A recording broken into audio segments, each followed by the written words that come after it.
کیا آپ جانتے ہیں خلد آباد میں ایک ایسے اللہ کے ولی آرام فرما رہے ہیں جن کی بارگاہ میں آج بھی زندہ کرامت موجود ہے۔ ان ولی اللہ کی بارگاہ سے چاندی نکلا کرتی تھی، اللہ اکبر، جس کے نشانات آج بھی یہاں پر موجود ہیں اور آپ اس ویڈیو کے ذریعے سے دیکھ سکتے ہیں۔ دوستو، آپ رحمت اللہ علیہ کی ایسی کرامتیں ہیں جو شاید ہی آپ نے کبھی سنے ہوں گے۔ تو چلیے دوستو، اس ویڈیو کو ہم اینڈ تک دیکھتے ہیں اور ان ولی اللہ کے تعلق سے اور اس کرامت کے تعلق سے مختصر سی ہسٹری معلوم کر لیتے ہیں۔ تو ناظرین، اگر آپ نے ابھی تک ہمارا چینل سبسکرائب نہ کیا ہو تو چینل کو سبسکرائب کر دیں اور ویڈیو پسند آنے کی صورت میں ویڈیو کو لائک کر کے شیئر ضرور کریں، اور اگر آپ یہ ویڈیو فیس بک پر دیکھ رہے ہیں تو فالو کر لیں۔ السلام علیکم ناظرین، میں ہوں نسیم رضا قادری۔ جیسے کہ آپ میری برہان پور کی، پاتھور کی اور اورنگ آباد کی ویڈیو دیکھیں تو میں اس سے کچھ ہی دوری کے فاصلے پر آیا ہوا ہوں خلد آباد شریف، اور یہاں پر پہلی بارگاہ میں حاضری ہوئی۔ دوستو، ابھی جو آپ بارگاہ شریف کی زیارت کر رہے ہیں، یہ بارگاہ اورنگ آباد کے علاقے خلد آباد شریف میں موجود ہے، اور ان ولی اللہ کا مبارک نام حضرت خواجہ شیخ برہان الدین غریب عرف 21ویں خواجہ رحمت اللہ علیہ ہے۔ آپ رحمت اللہ علیہ کی ولادت 654 ہجری شہر ہنسی کے اندر ہوئی۔ یہ شہر ہنسی ہریانہ کا ایک قصبہ ہے۔ آپ رحمت اللہ علیہ کی والدہ ماجدہ کا نام حضرت بی بی ہاجرہ رحمت اللہ علیہ ہے۔ آپ رحمت اللہ علیہ کے والد صاحب کا نام حضرت شیخ محمود ہنسوی رحمت اللہ علیہ ہے۔ آپ رحمت اللہ علیہ کے برادر حقیقی حضرت مولانا شیخ منتجب الدین جرجری جربخش دولہا رحمت اللہ علیہ ہیں، جن کا آستانہ مبارک خلد آباد شریف میں موجود ہے۔ آپ رحمت اللہ علیہ کا شجرہ نسب 11 واسطوں سے حضرت امام اعظم ابو حنیفہ رحمت اللہ علیہ سے جا ملتا ہے، اور آپ کا شجرہ طریقت 21 واسطوں سے حضرت محمد مصطفیٰ صلی اللہ تعالیٰ علیہ وسلم سے جا ملتا ہے۔ آپ رحمت اللہ علیہ کے ماموں حضرت خواجہ جلال الدین ہنسوی رحمت اللہ علیہ ہیں، اور آپ حضرت سید بابا فرید گنج شکر رحمت اللہ علیہ کے خاص مرید اور خلیفہ ہیں۔ بہرحال، آپ رحمت اللہ علیہ بچپن ہی سے مجاہدات اور عبادت میں مشغول رہا کرتے تھے۔ 13 سال کی عمر میں اپنے زبان سے آپ نے اقرار کر لیا تھا کہ میں نکاح نہیں کروں گا، بلکہ میں ساری زندگی اللہ کی عبادت اور مجاہدات میں گزاروں گا۔ آپ کی عبادت کا یہ عالم ہوتا کہ 25 برس تک صبح فجر کی نماز آپ نے عیسیٰ کے وضو سے ادا کی، سبحان اللہ۔ آپ رحمت اللہ علیہ ہنسوی سے دہلی تشریف لائے۔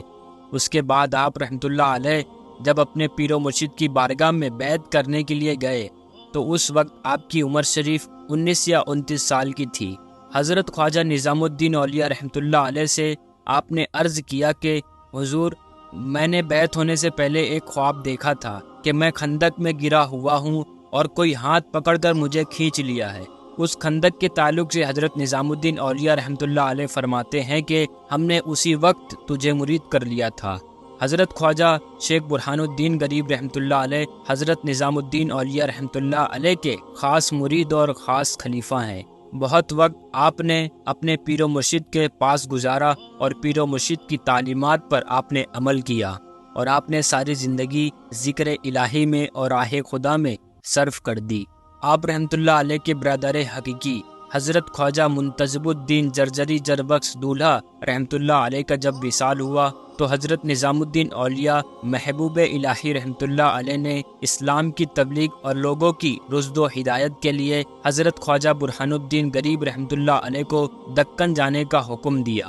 آپ رحمت اللہ علیہ اپنے پیر و مرشد سے دور نہیں جانا چاہتے تھے، اسی لیے آپ رحمت اللہ علیہ نے فرمایا نالین پاک سے دور ہو جاؤں گا، تو آپ رحمت اللہ علیہ نے فرمایا نالین بھی لے جاؤ۔ پھر آپ نے عرض کیا مجلس سے دور ہو جاؤں گا۔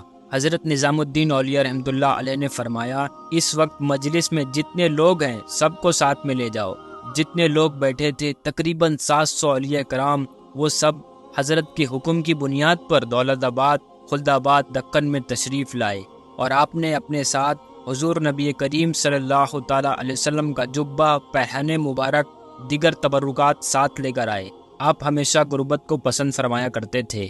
آپ نے یہاں پر دین اسلام کا کام کیا اور بہت سارے لوگوں کو آپ سے فیض پہنچا۔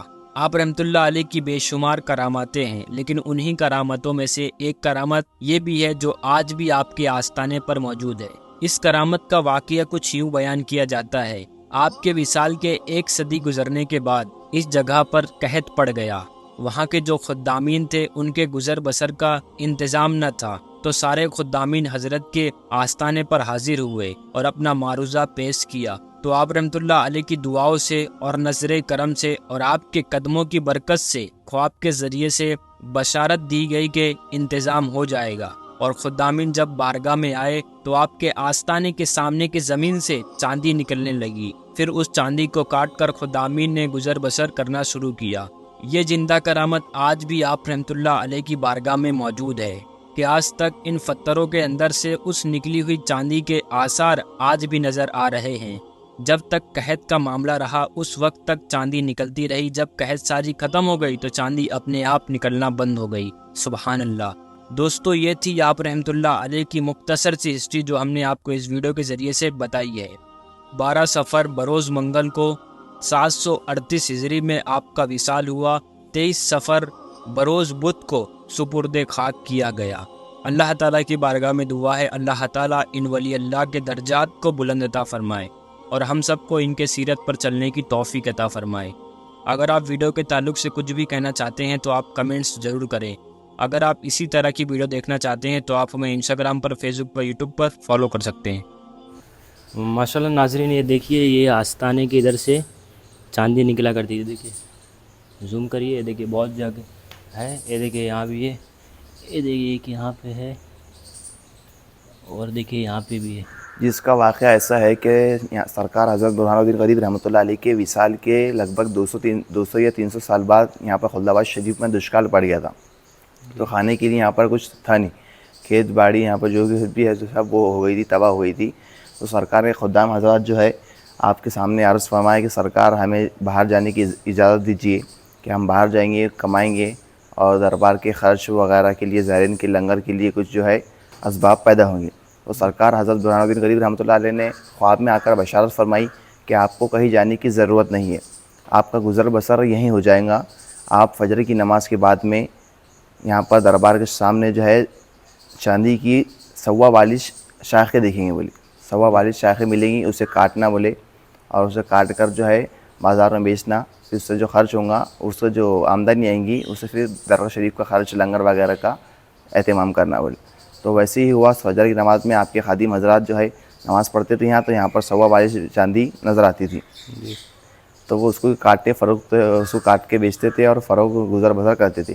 پھر بعد میں حالات ٹھیک ہوئے، کھیتی باڑی آنے لگی، حالات ٹھیک ہوئے، تو اس کے بعد میں سرکار نے خواب میں آ کر بشارت فرمائی کہ آپ کو کہیں آپ کا جو ہے گزر بسر ہو چکا ہے، بولے اب تو آپ کو جو ہے یہاں پر اب یہ چاندی نکلیں گی نہیں، بولے کیونکہ آپ کا گزر بسر ہو چکا، آپ نشانی طور پر تا قیامت تک آئیں گی، بولے اور دنیا اس کو دیکھتے رہیں گی، اور اس سے مدد حاصل ہوئیں گی، بولے کیا کہ وہ اولیاء کرام جو ہے اس سے سبق حاصل ہوتا ہے کہ اولیاء کرام اپنے وصال کے بعد بھی مدد فرماتے ہیں، بولے جی جی بے شک۔ اور دیکھیے آج بھی اس میں آثار نظر آتے ہیں، آسان نظر آتے ہیں۔ یہ دیکھیے ماشاءاللہ یہ چاندی ہے، اس سے یہاں پر ادھر ہے، یہ دیکھیے یہاں پہ ماشاءاللہ سبحان اللہ۔ جی، یہ جھاڑ جو ہے 750 سال پرانا جھاڑ ہے۔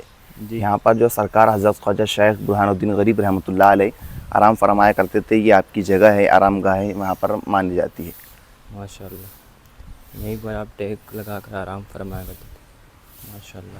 یہ حضرت کے بھانجے صاحب ہے، حضرت مولانا عبدالکریم صاحب، اور یہ حضرت مولانا عبداللطیف صاحب۔